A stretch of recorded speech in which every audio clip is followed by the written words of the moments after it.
Greetings, everyone. Good morning, good afternoon from wherever you're joining us today on the occasion of the World Press Freedom Day 2024.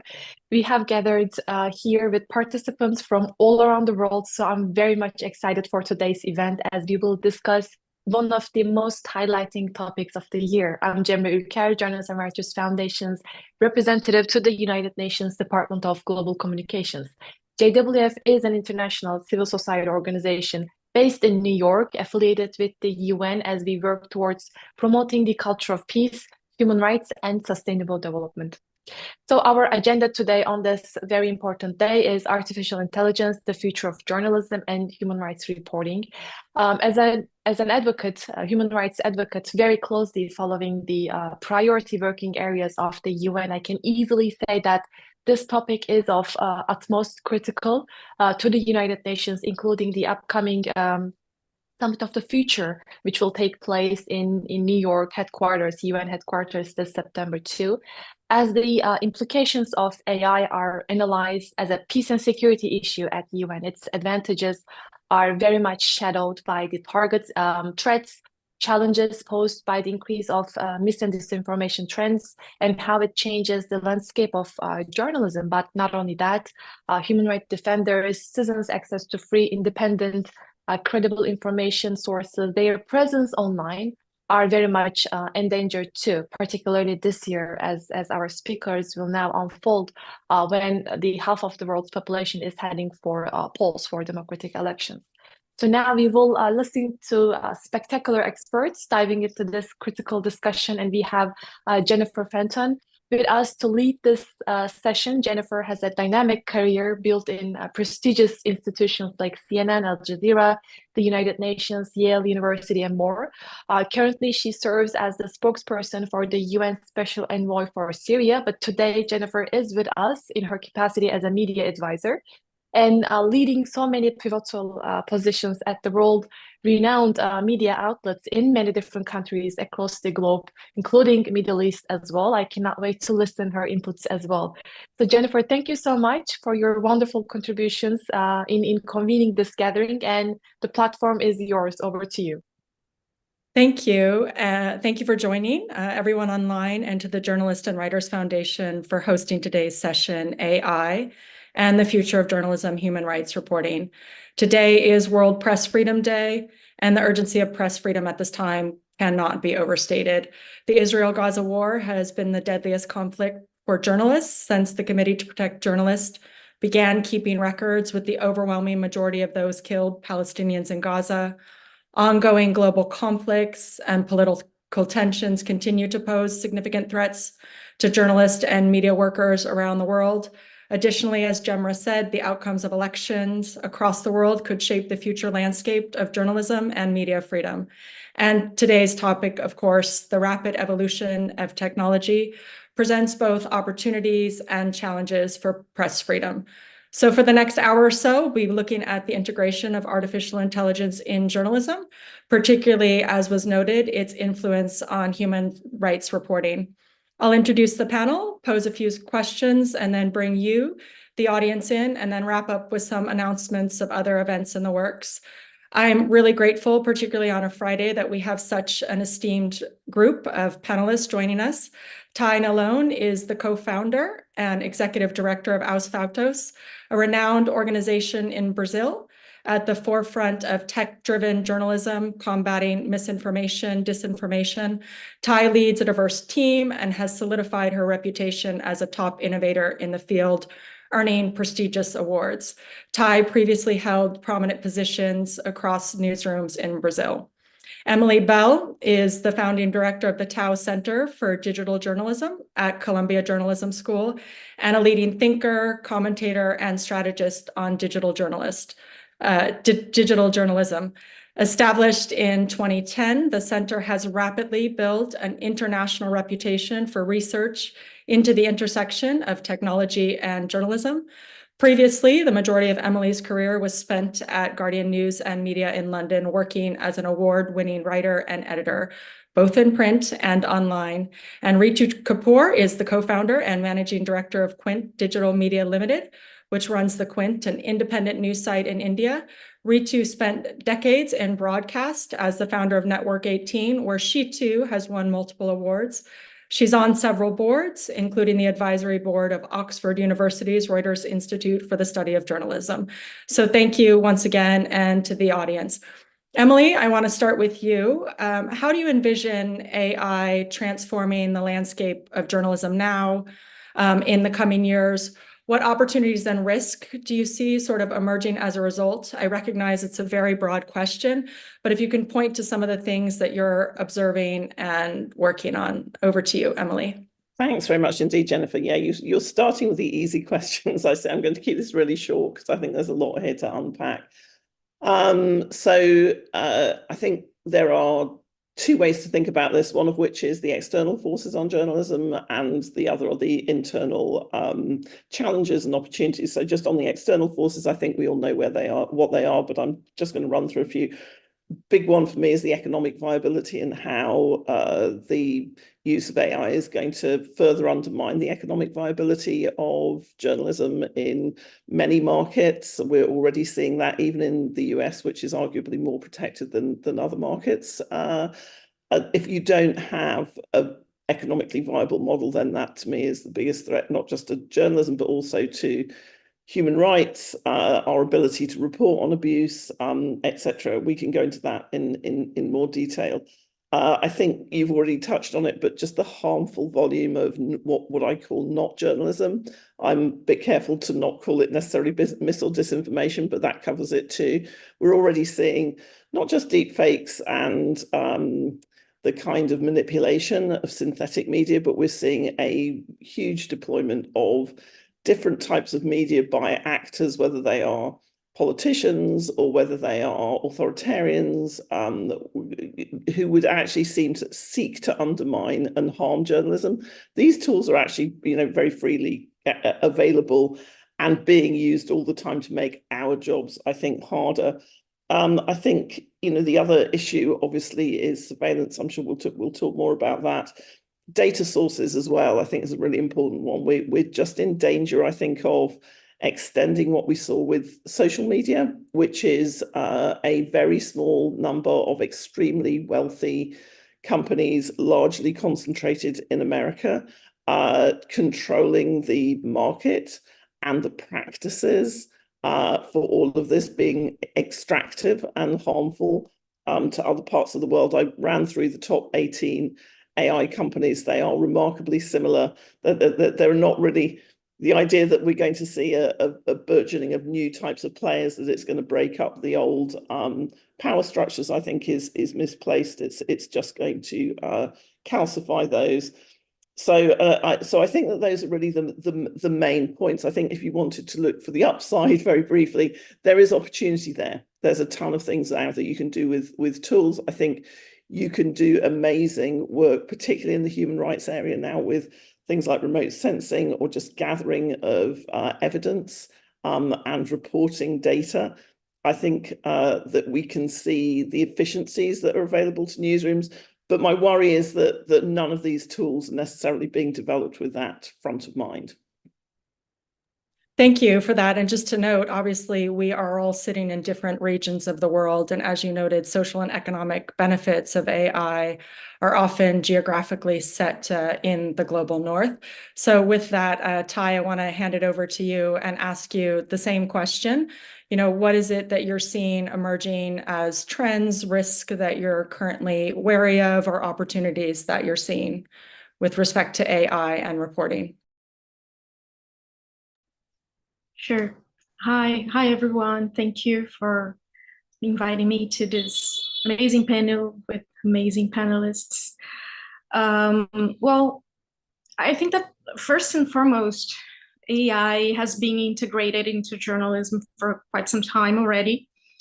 So internal processes within newsrooms, they are streamlined through tools that systematize content, suggest text, summarize information, generate paragraphs on more or less standardized topics, weather bulletins, stock market monitoring, monetary policy decisions. the production of all of these is already to some extent automated by newsrooms around the world. What we have noticed is that artificial intelligence, mostly Gen AI, is becoming more accessible, right?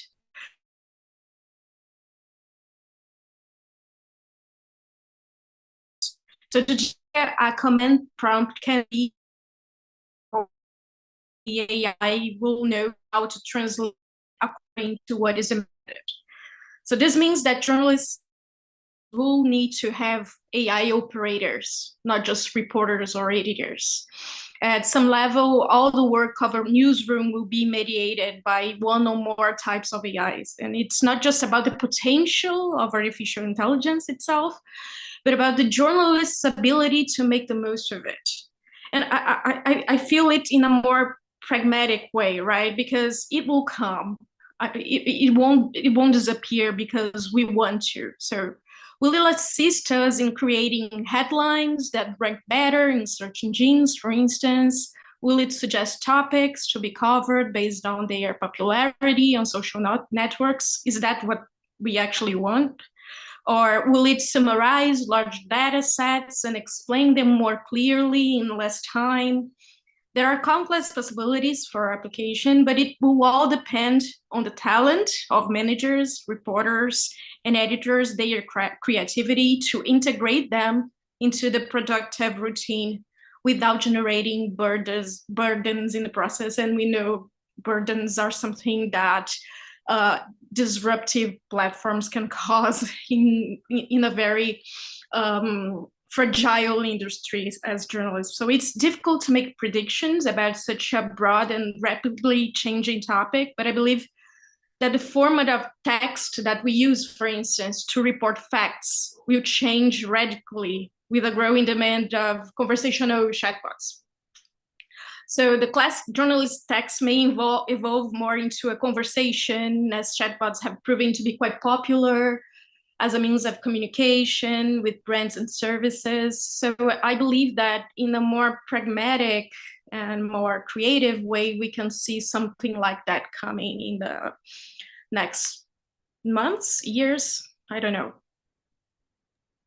Thank you. And of course, as you noted, the term artificial intelligence is sort of a broad umbrella that sort of can encompass various related technologies.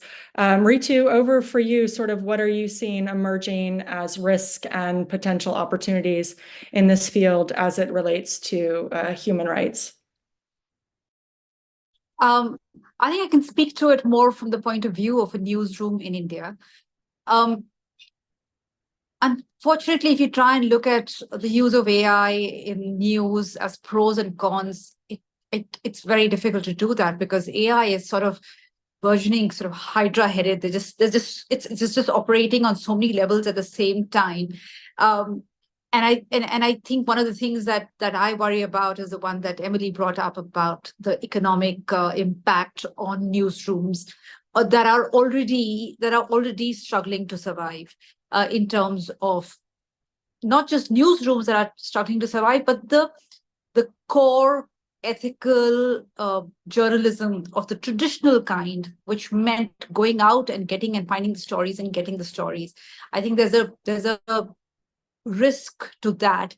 I think one of the things that newsrooms have to be wary of and think about is the control that may come, deeper control that might come to big tech with AI.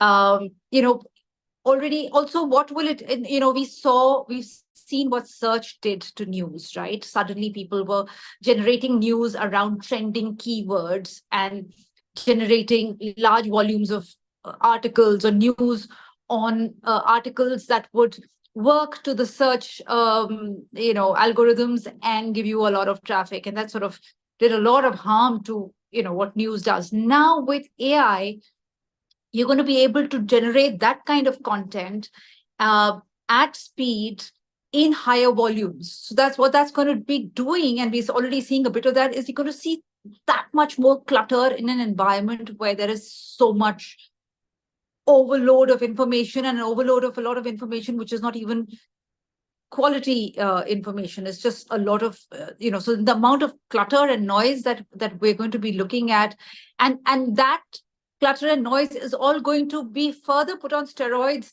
with AI algorithms, which are going to be AI driven as well. So, there is this, what is it going to do to content? Is it going to do to content what social media did to distribution as far as news is concerned?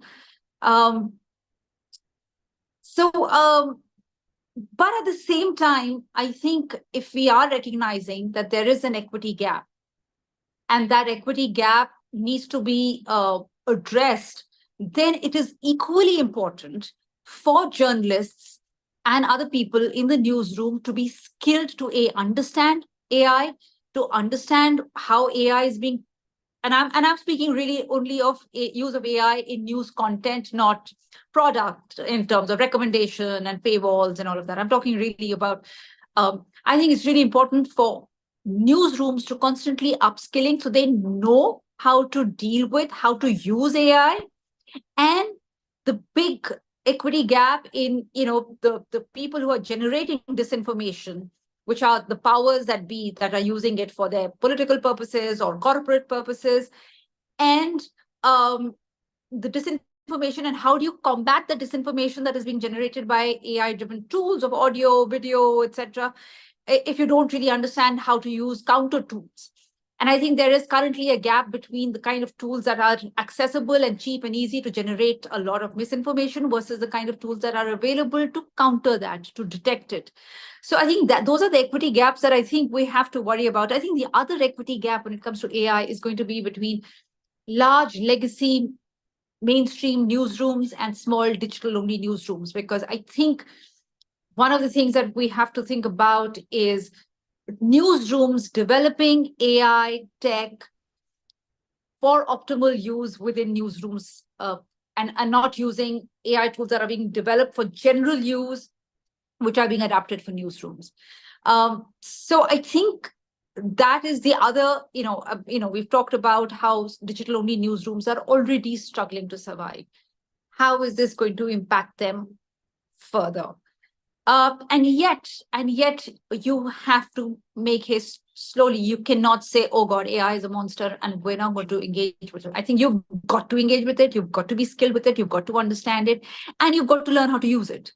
Yes, yeah, thank you. You raised so many points in that opening that are very apt. One, obviously, is we're living in such an environment of polluted information that it can be difficult to discern, even for those that are skilled readers. And all of you have sort of raised ethics and algorithmic biases and the lack of sort of regulation by some of the big tech. So Emily, noting that sort of AI biases in AI can actually mirror biases that exist in society, and sort of a worry, as Ritu raised, that if there's reliances on AI technologies, they could exacerbate or make worse perceived biases or misrepresentation of certain people. I know that you've conducted sort of studies around ethics and have findings about how, journalists across the world are trying to address this. But if you have any insights into that? Yeah, so I think one of the things to note is that there were a group of researchers based at Google several years ago, mostly female, pretty diverse group, who produced a paper outlining exactly these issues, saying, we are worried that you will be baking in inequalities to the tools that you're developing, that it's going to be easier to use for misuse than it is to use for productive purposes, that there's a bias in the data sets, which I think is a persistent problem that it's very difficult for us to know how to address outside these companies. And also, it's actually a very energy inefficient way of doing these things. All of those researchers the paper was buried, the researchers were fired or left. And I'm reminded every day of how, when you speak truth to power on these things, there's this real tendency, particularly with the big platform companies, and anyone who has reported or researched in that area, as our group does. And a lot of great tech journalists are now actually doing investigative reporting into technology companies. We know that there are these persistent problems, and honestly, the only way in which we get change on those, I've noticed, is when you have excellent reporting or research which is constantly sort of confronting some of these issues. So I think that it goes back to something that Tai said, and actually Ritu touched on as well, which is you have to have a level of expertise in the newsroom to really understand the sources of the tools, the operation of them, the vulnerabilities. My students in my class at Columbia, we do what we call fail tests on AI tools all the time, and they're great for certain things and they're not great for others. I do think the fact that we are having this conversation now gives me a tiny bit more hope. We were talking about these problems and vulnerabilities with social media back in 2013, and really nobody wanted to hear it. My worry slightly is that you already have, the technology companies move pretty quickly on this as well. So we have we really have Microsoft and Google running around newsrooms at the moment, signing up big deals for content deals and also tools deals. The FT in London has just signed one, Business Insider, Prisa, El País. Again, we're talking about very large companies here who are at the top of the food chain, not the sort of innovative or the community media, which we so desperately need. Incidentally, I'm not worried about big international news organizations nearly as much as I am about local. And so I sort of feel like I'm not saying it's an impossible task to unpick some of or to readjust or adjust for the biases, but I do think that when you're adopting these tools, we've just been compiling a database of ethical codes that publishers have been putting out, and again, the more resource publishers have, the more they tend to be able to produce things like ethical codes. It's great to see them. We were just scanning them. We're going to publish something on this quite soon. We were scanning them the other day. The number of codes that actually mention how the data is sourced, like is it ethically sourced, is it exploitatively sourced, that are used in large language models, I think only one of 180 ethical policies addresses that. So one thing that newsrooms have to, but to some extent that's a luxury, right? So you can address that if you have enough scale and power in the news industry. And I would say that the number of players globally that can do that is in the tens or dozens. It's not in the hundreds and thousands, which is really where we need it to be. Sorry, I feel like a real downer on this question, but no, but it goes back to the financial inequities that you noticed before that can balance this. And just as we've been talking about human rights reporting, of course, that refers to things like the right to life, the right to liberty, security, freedom from torture, freedom of expression, which has been particularly pertinent in the last couple of weeks, right to privacy, freedom of religion, right to education, work, health, equality, and non-discrimination. Being that Ritu touched on this as well, Tai, I just wanted to get your thoughts with the rise of this AI-generated content. What ethical consideration should journalists and news organizations take into account when they utilize AI tools in their reportings? Like, are there red lines? What sort of stories should AI be allowed to be used in? And to Emily's point, like, when do we need original reporting, people out in the fields? If you have any, again, very broad, but sort of best practices when incorporating this kind of work into journalism. Sure. I think that, first of all, I believe that the same procedures and standards that ensure the production of good journalism should be applied to content generated by AI. And when I say content generated by AI, is also journalism, but not only, right? I think it can be debatable, actually, if content generated by AI or not, or assisted by AI is journalism, but this is not the point here. But I think that there's no good journalism without for instance, and I speak that as a fact checker, without fact checking, right? So it's necessary to fact check information generated or systematized or organized by an artificial intelligence, whichever the type of content it is. So this also means that AI-assisted journalism needs a transparency policy on the use of sources, of linking for sources, qualifying sources, a rigorous errors policy. So everything that we feel that a good editorial policy for any publisher in the world should have, I think it should be applied to AI in a very basic and straightforward way, right? So it's also necessary for journalists, we were speaking about biases. So it is also necessary for journalists to be aware of their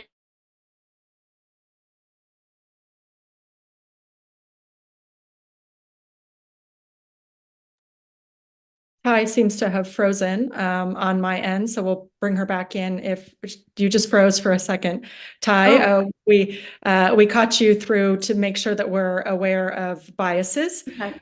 Which I think is pertinent not just for AI, but all reporting. I just want to acknowledge too that we have a lot of questions coming into the chat, and people have noted where they're logging on from. So we have people from the United States, from India, Brazil, from the United Arab Emirates, Malawi, Canada, Kenya, Pakistan, Egypt, Nigeria, Zambia, Zimbabwe, and Bangladesh. And I've probably missed a few. Noting that Ty has raised the issue of fact-checking. I think that often comes up with the issue of elections, and just given how much elections can be subject to fact-checking. Ritu, you have experience in this department. How do you see that AI can be utilized in the context of elections to enhance media coverage or try to ensure information integrity, or to even promote democratic participation on an upside? So far in the Indian elections, I've seen some interesting and positive use of AI in the campaigning process so far, not so much in the newsroom end of it. For instance, speeches being made into in real time being made into multiple language speeches, which means which in principle could give more voters, in a country like India where there's so many languages, so many dialects, such regional diversity, and such hyper local issues, which so it works in two ways. It can allow people to have more access to information, correct information about who they should vote for, or how they should vote. Similarly, we've already seen how social media has enabled the average citizen to raise his or her or their issues, or bring to light human rights issues. Had there not been mobile phones way back, at the time of George Floyd, the George Floyd story wouldn't have become a global issue. But now when it comes to AI, so far, largely it has been, in India, for instance, there are over 1 million people young people who are engaged in the process of generating propaganda content. Now, with AI at their disposal, every time there is an indication from the powers that be on, what narrative needs to be put out, which may be anti-minorities, they are able to generate a lot of disinformation, which is visual, which is audio, which is multimedia, and also distributed using AI at high speed. But what I worry about in India is not so much at these elections, because I think at the point of the elections, the Indian elections, the AI, at least the AI that is accessible to people in India, hasn't evolved that much. It's also still quite tacky. It hasn't, you see what Sora can do, but it has, you see that it's not really being used. I worry about what happens after the new government comes to power, because it's a government that has come to power with a very anti-minority, hate-driven agenda. Now, how will they take it further? But at the same time, as a newsroom, I can think about, so if if the Prime Minister says that all the resources are going to go to people who have a lot of children, implying Muslims, I should be able to use AI in the newsroom to very quickly do data parsing and data analysis on whether indeed that is a fact, and to be able to put it out. So that brings me back to the point of upskilling and understanding AI to combat all the disinformation and to combat the hate narrative. And if we don't do it at speed, we're going to really suffer. So you recognize all the problems that AI is going to bring to the newsroom. And yet, the dilemma is that you've got to be able to counter it very, very quickly. But you raised an issue, obviously, of national elections. And when we're talking about regulations, obviously, we're talking about tech companies. We're talking about countries that have many different styles of governments and many different rules related to what can be what sort of participation or legal frameworks exist. So when it comes to regulating AI technologies, Emily, I'm going to send this one back to you. Who should be in the lead, or how do we go about setting up ethical guidelines and legal frameworks, taking into account international organizations like the United Nations, private corporations? And should you and can you make it a collaborative effort sort of between governments and tech companies, academia and civil society, when we're talking on an international level? Or do we start, at the national level, or do we start with the tech companies? What's the starting point for these regulations, or what should be the starting point for these regulations, Emily? Well, I think that's a good question. And I think, again, if I'm rarely the optimist in these conversations, so I'm feeling very good about myself today.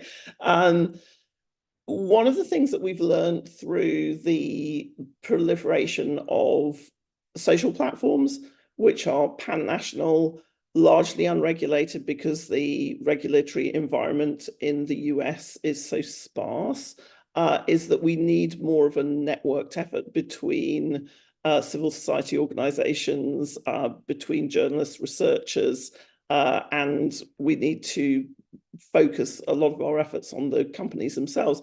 I think we've learned a couple of things, one of which is that internal self-regulation does not work.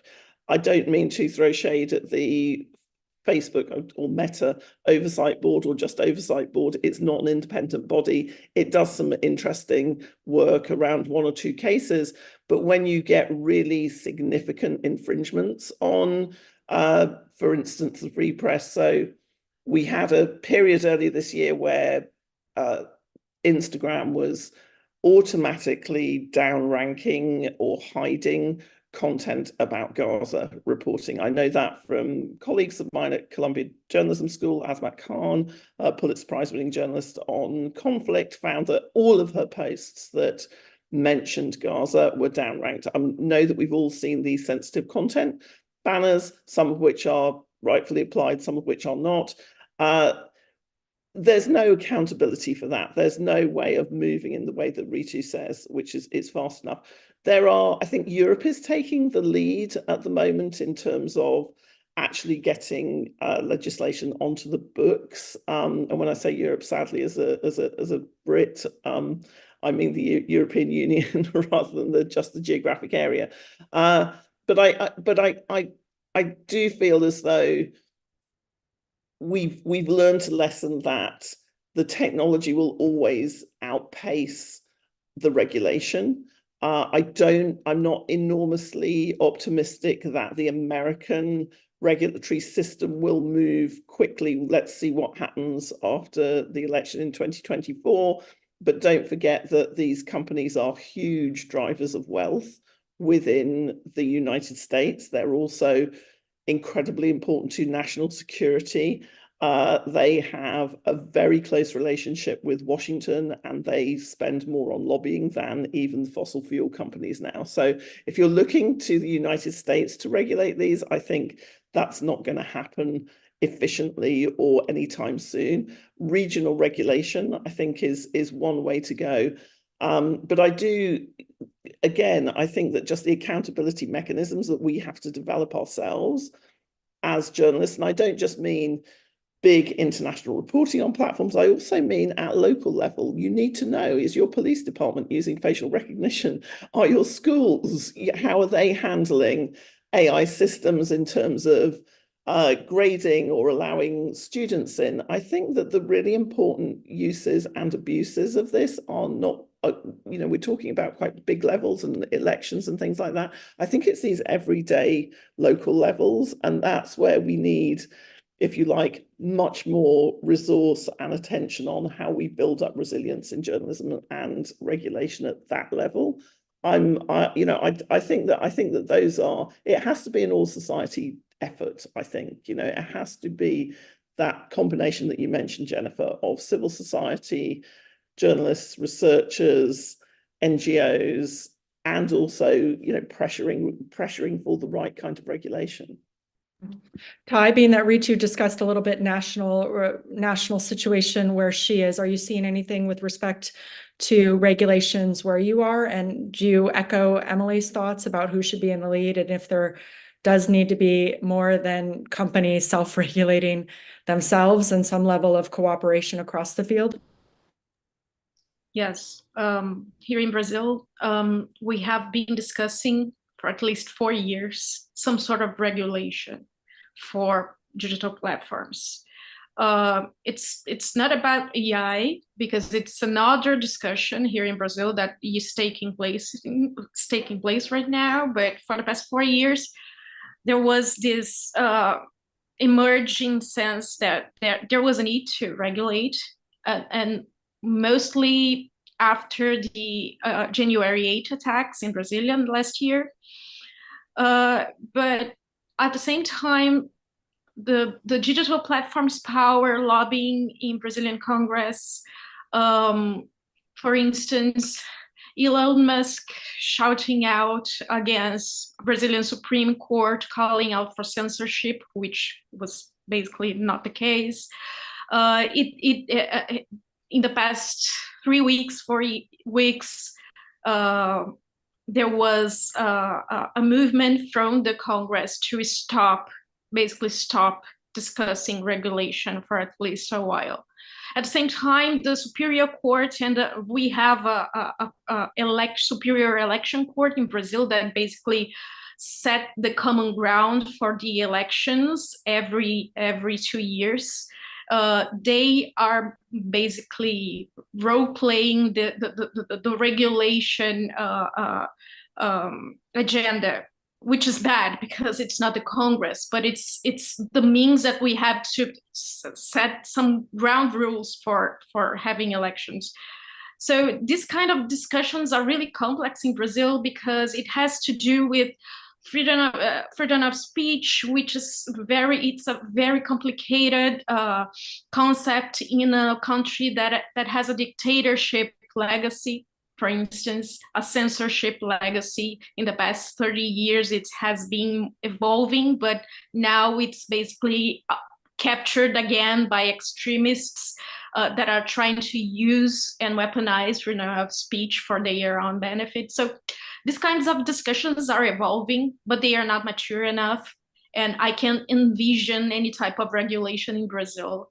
But one thing that I know, and it's happening around the world, is that without regulation, for instance, we cannot ensure transparency from these companies. And what they are doing for the past year or two is basically shutting down APIs, and you are not able anymore to access data about how content is being distributed inside it, but also misinformation, how it travels, who engages with it, which are the most common patterns regarding disinformation campaigns. We know that Twitter did that last year. CrowdTangle will be shut off anytime soon, and we don't have any options regarding Meta's platforms. YouTube is increasingly becoming less transparent as well. So if we are talking about freedom of speech, it has also to do with that, with making those platforms accountable and actually securing users and publishers and other social participants that they have a right to be there and to publish anything they want under certain circumstances, under certain rules that we are not sure of at the moment. We have a lot of comments and questions coming in online. A lot of people commenting that it's not so much AI that they're getting from us. It's more obviously the application and utilization. There is a question maybe that I can pose to you that Mohammed from Bangladesh is asking, Ritu, is how do you start to train the consumer or the reader or the viewer to know when something is AI generated versus when it's human content? That can be very difficult. You know, traditional newspapers, we had bylines. With television reporting, we can also often see the reporter's face, but we often may not have an understanding of all the material that went in to produce a particular piece. With AI, that could get even harder. Is there any way for people to become a more discerning consumer of news, given the development of artificial intelligence? I think media literacy per se against disinformation and, of course, AI-driven disinformation, I think that is far more important right now than fact-checking, because fact-checking, for instance, is always going to be 2 steps behind disinformation, and by the time something is fact-checked. But I think we have to find ways in which this media literacy is not didactic, in which it's engaging, which there is a reason why people want to engage with it. Now, for instance, the instances that we've had at the use of AI by, say, CNET or Sports Illustrated, which is, there were even bylines of reporters who did not exist.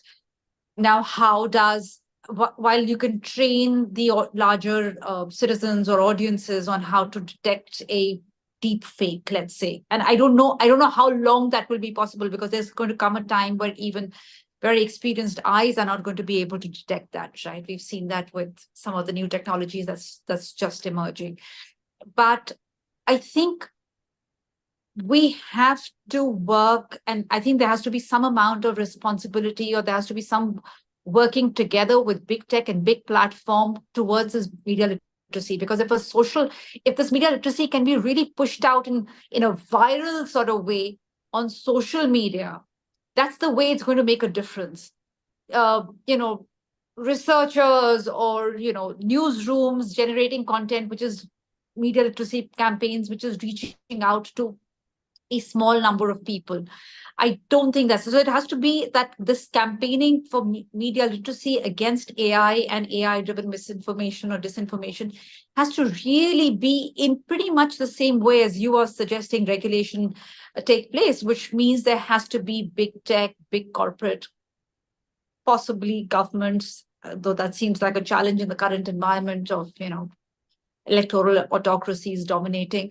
But it'll have to be something like that, because see, also on regulation, I completely echo the fear of it being used and being weaponized towards censorship and press freedom, curbing press freedom, because that's some of that is already happening. So one wonders whether is it just about directly regulating AI and AI companies, or should you look at regulating or strengthening regulation on, say, domination of digital market through competition laws or consumer rights laws, strengthening regulation on data privacy or data mining or copyright laws? I think if one was to go also around it rather than just focus on AI, that may be easier, because one worries that if governments are to participate in regulation and governments themselves are using AI to their purposes, what kind of regulation is going to take place? You've just answered one of the questions that came in from Henry, who was questioning, just given disinformation and the complexity playing out in the global environment. And then we've had a couple of questions too about ways in which any of you are seeing maybe tie traditional journalism. Most of these questions that are coming in online have some sense is how we're seeing traditional journalism and particular journalists maybe being affected by this, loss of jobs maybe because headlines could be generated, but obviously issues with headline generation because sometimes data sets are trained on old news. But, Ty, do you see any immediate threats to journalists? Yes, I think that actually we've observed that actually substantial investment in technology aren't exactly required to effectively fuel virtual mobbing and pose real threats against, for instance, female journalists. You don't require AI to that, but it can surely facilitate. So fake profiles are abundant, and certain platforms show little interest in banning them by using their AI tools that would facilitate this sort of care. So, but generative AI can not only facilitate the creation of false identities, encourage clandestinity, but also attribute activities and actions to journalists in which they have never been involved. So it has become increasingly common to use, as you said, the image of celebrities to attribute improper actions to them. To do this with journalists requires equal willingness, I think, honestly. It's Sharon, who's online from South Africa, is also remarking about AI and race, and you've raised AI and gender. Emily, you brought that up earlier too, about the issue of surveillance and online spaces. Do you have any specific thoughts with Emily with respect to gender or marginalized groups? Like, how are women, journalists or media professionals or marginalized group at risk of harassment, defamation? You know, we've seen this from a number of prominent reporters or newsroom owners across the world that find themselves at the receiving end of, you know, just mass generated negative energy, you know, directed towards them. Yeah, I think that this is not just an AI problem, it's a power problem. It's exactly what I was saying about, we've seen mobs go after people, you know, well before anybody thought about a large language model. And it's always women, it's always particularly non-white, black and brown women who are at the bottom of the power structures, who don't get representation. I mean, I went through, again, no, it's interesting to look at the work done by a handful of news organizations to really diversify newsrooms. And I would say it's a handful. I think there are many more hopeful signs in startups, which again, don't necessarily have the economic resilience. But if you look at the top AI companies, there are like 5 black faces on the boards of 18 companies. There are 75% of the directors are men. You know, these power dynamics are just, again, it's sort of, even if it was not malicious, and I have some thoughts about whether it's malicious or not, race and gender is still not properly represented. Globally, the kind of the power dynamic not properly represented. So obviously the uses and the products are not going to be represented. They're not going to be designed for all of us to use. You know, we've seen in the criminal justice system in the United States already how terribly biased facial recognition technology is. It just doesn't see black skin as clearly as it sees white skin. You know, there's in every part of every one of these systems. But it comes back to this point that Ritu made about, you know, it comes back to this point about, you know, the kind of the real sort of like, who are the real journalists in this, and the media literacy, and how do we keep reporting on how each of these systems work in different places, and how do we guard against ourselves in the newsroom slipping into some of that. I mean, I would love to think that every time there is innovation, we have the opportunity for progress in journalism, because we don't want to preserve the journalism that I grew up in. I mean, I'm a white woman. I was the diversity person in my newsroom for a long time because it was all men. So, you know, we don't want to preserve that. We want this to be a reform opportunity, a reform moment for journalism. And I think we've seen a lot of good come out of actually the opportunities of innovation. But innovation, you know, this is something that the RSF's AI Charter on AI in Journalism said, Maria Ress, when she was summing it up, said, you know, innovation doesn't always mean progress. And I think that that's where we have to be really on our guard, which is, how do we make sure, you know, journalism's only job is to make sure that power is held to account, and that people who don't have a fair shake are properly represented, and their issues are represented. So in a way, this is, again, as I say to my students, this is a big reporting opportunity for everybody here. There's a whole system of power, new system of power that we have to kind of keep investigating and holding to account at every level, whether it's your local police department or, as I say, Board of Education or whatever. But if we don't have real journalists, and when I say real journalists, I think that this point that Ty made about every process having a kind of an element of AI in it in the workflow in the newsroom is absolutely 100% correct. But if you don't have those people in the field, that marginalization of witnessing, I think, is really present and dangerous. I was on the Columbia campus this week when we had a police raid, 400 police. We had our students and faculty, some of them pushed off campus. The police department made their own film, which they released, of a very successful non-violent raid. That is not actually what happened on the ground. It's only through and marginalizing and abstracting the presence of journalists, I think, is really the issue here. It's going to become increasingly the issue here. Yes, I mean, so many points you raised. It is hard for AI to be effectively utilized, maintaining ethical standards, obviously, if it doesn't include race and gender, among other issues, to avoid biases. And of course, AI doesn't exist in a vacuum. As you noted, there are other apparatus that come into play. In closing, I would just like to get your final thoughts, starting with you, Ritu. How can you balance then this need for innovation and growth with concerns about some of the things that have been raised, privacy, security, and ethical use of AI? Sort of some closing thoughts. I think it's important for every newsroom to recognize it in an environment where AI and bots and algorithms are going to generate tons and tons of similar content. And I think it's a question of use AI to further differentiate what your journalism is.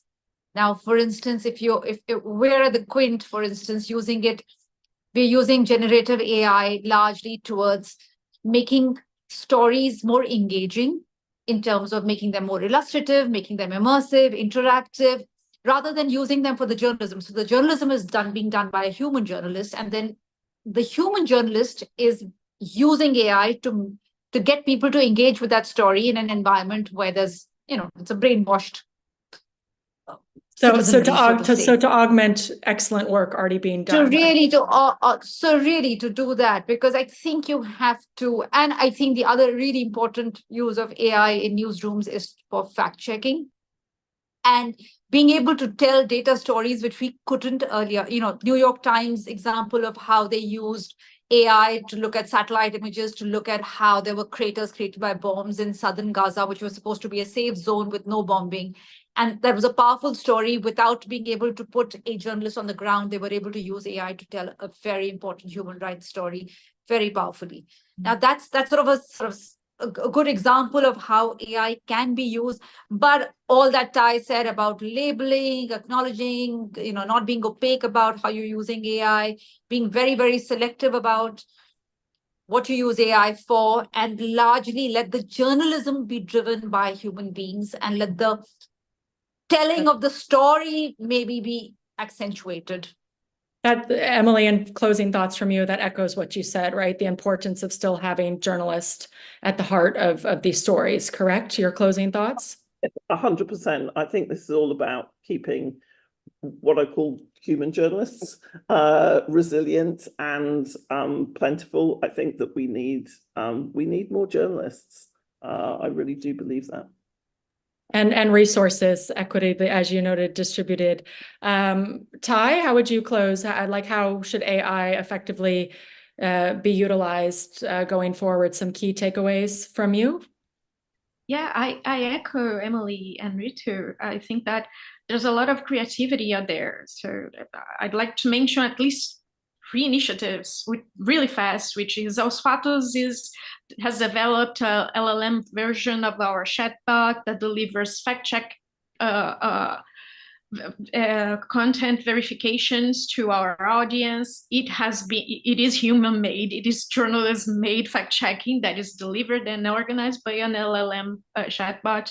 The Peruvian website Ojo Público in Peru developed a project called Quispe Chequea, which uses Gen AI to produce verified information in languages and dialects of native communities in the country, reaching out people that would be completely invisible for large big tech companies to reach this kind of technology. There's a group of journalists in the Arab fact-checking network that has developed Bias Blocker, which aims to develop an AI plugin for journalists to detect bias and discrimination in real time in texts, for instance. So there are plenty of things being done. Being aware of all these topics that are pressing that we have addressed here, and there's a space for innovation and creativity. We have to think together about it as well. It's not just about bad news, right? Even though it is worrying, but there are plenty of things being done as well. Yes, it's good. It's good to be wrapping this up on a positive note. So I just want to, as the hour is reaching an end, I just want to extend my sincere gratitude to Emily, Ty, and Ritu. We're very lucky that the three of you are at the forefront of this, trying to hopefully steer us and everyone else in the right direction, recognizing again that it's a Friday. And just noting to those joining online, the three of them do have social media profiles that JWF has put out, so you can find their profiles there if you wish to follow them or follow any of the links that they've mentioned. And just in closing, as was noted off the top, just a couple of upcoming events from JWF. They have media and journalism webinars, which are a 5-session virtual certificate program that are available to young media professionals that take place from May 27th. So at the end of the month to June 5th, applications are now open. You can find that on jwf.org. And as was also noted, there's the SDG conference in the margins of UNGA 79 later this year, where JWF will have a session on the summit of the future and the pollution of the information space and how that's affecting human rights and advocacy. You can find all that information actually on the UNGA/conference.org, ungaconference.org. So just in closing, thank you to everybody who joined us online and to the Journalist and Writers Foundation and to the three of you. I hope that we connect somewhere soon. Thank you all, and may everyone have a good World Press Freedom Day. Thank you so much.